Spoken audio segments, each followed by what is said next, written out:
Marcos, capítulo 10. Olá, bem-vindos ao canal Quem Escreveu Torto por Linhas Direitas. Jesus saiu daquele lugar e foi para a região da Judéia que fica no lado leste do Rio Jordão. Uma grande multidão se ajuntou outra vez em volta dele e ele ensinava todos como era o seu costume. Alguns fariseus, querendo conseguir uma prova contra ele, perguntaram: de acordo com a nossa lei, um homem pode mandar a sua esposa embora? Jesus respondeu com esta pergunta: o que foi que Moisés mandou? Eles responderam: Moisés permitiu ao homem dar à sua esposa um documento de divórcio e mandá-la embora. Então Jesus disse: Moisés escreveu esse mandamento para vocês por causa da dureza do coração de vocês. Mas no começo, quando foram criadas todas as coisas, foi dito: Deus os fez homem e mulher. Por isso, o homem deixa o seu pai e a sua mãe para se unir com a sua mulher. E os dois se tornam uma só pessoa. Assim já não são duas pessoas, mas uma só. Portanto, que ninguém separe o que Deus uniu. Aqui parece que o autor de Marcos recorreu ao platonismo para uma interpretação fundamentalista sobre o casamento. No livro O Banquete, um livro onde Platão alegadamente registra discursos, um dos oradores, Aristófanes, conta que os humanos tinham sido criados como macho e fêmea unidos fisicamente num só ser. Mas como os humanos eram demasiado férteis, em consequência da permanente intimidade entre macho e fêmea, tornaram-se numerosos e considerados uma ameaça para os deuses. Zeus decide então separar os humanos em dois seres diferenciados, homem e mulher, de modo a dificultar o processo reprodutivo. É desta passagem que vem a expressão platónica alma gêmea. Mas o homem, ao reencontrar a sua alma gêmea, unir-se-ia novamente formando um só ser. Assim o casamento seria como regressar ao estado inicial, em que o homem e a mulher são uma só carne, um vínculo que não poderia voltar a ser quebrado. Quando já estavam em casa, os discípulos tornaram a fazer perguntas sobre esse assunto. E Jesus respondeu: o homem que mandar a sua esposa embora e casar com outra mulher estará cometendo adultério contra sua esposa. E se a mulher mandar o seu marido embora e casar com outro homem, ela também estará cometendo adultério. Na lei judaica, a iniciativa do divórcio seria sempre do homem. Mas em Marcos diz que a mulher e o homem estariam igualmente sujeitos à lei do casamento e poderiam em igualdade ter que responder pelo rompimento do matrimónio. Mateus, como escrevia para uma audiência judaica, teve de ultrapassar a questão de que, na lei dos judeus, a mulher não tinha poderes para repudiar o marido. Por isso coloca o texto numa perspectiva em que a iniciativa do divórcio seria sempre do homem. Mateus escreveu: eu, porém, vos digo que todo aquele que repudia a sua mulher, a não ser por causa de infidelidade, a faz adúltera. E quem casar com a repudiada, comete adultério.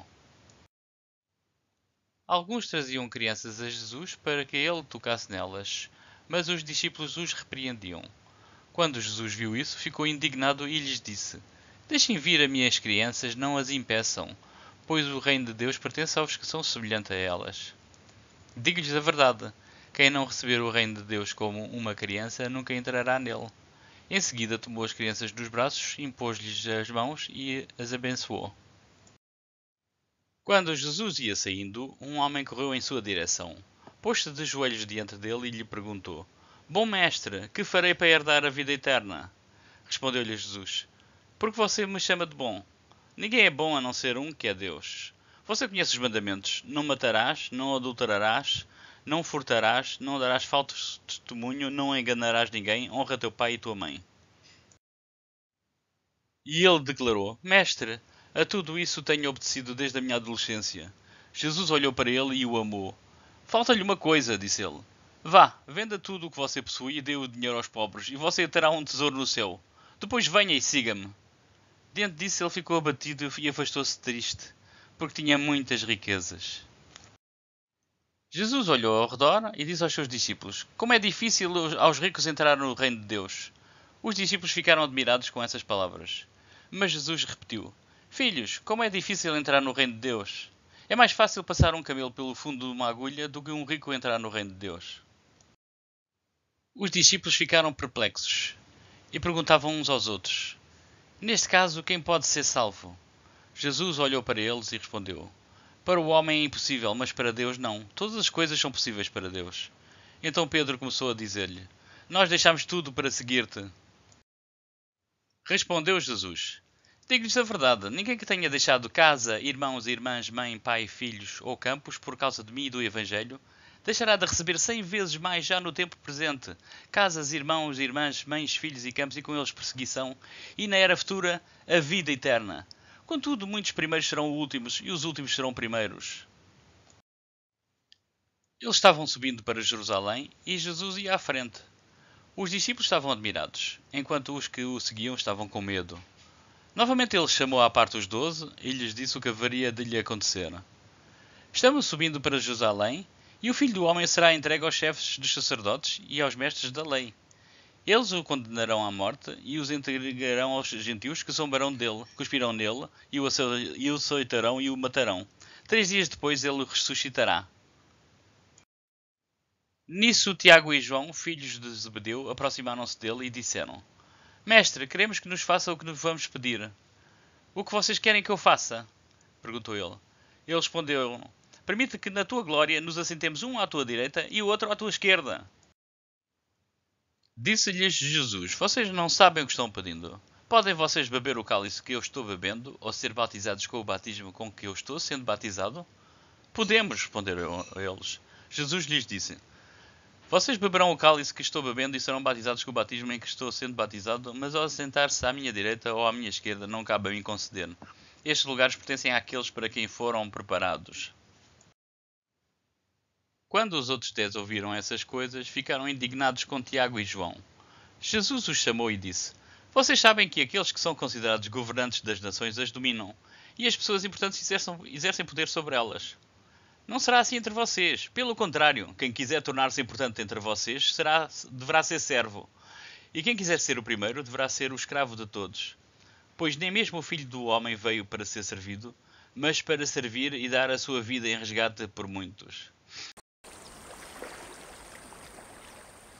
Jesus e os discípulos chegaram à cidade de Jericó. Quando ele estava saindo da cidade com os discípulos e uma grande multidão, encontrou um cego chamado Bartimeu, filho de Timeu. O cego estava sentado na beira do caminho pedindo esmola.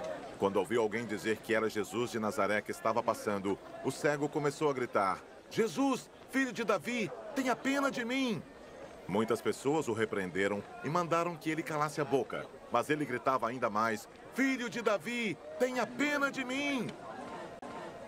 Então Jesus parou e disse: Chamem o cego. Eles chamaram e lhe disseram: Coragem, levante-se, porque ele está chamando você. Então Bartimeu jogou a sua capa para um lado, levantou-se depressa e foi até o lugar onde Jesus estava. O que é que você quer que eu faça? Perguntou Jesus. Mestre, eu quero ver de novo, respondeu ele.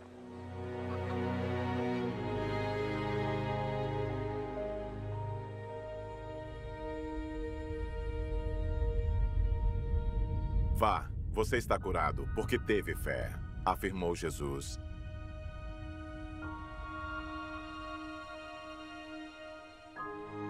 No mesmo instante, Bartimeu começou a ver de novo e foi seguindo Jesus pelo caminho.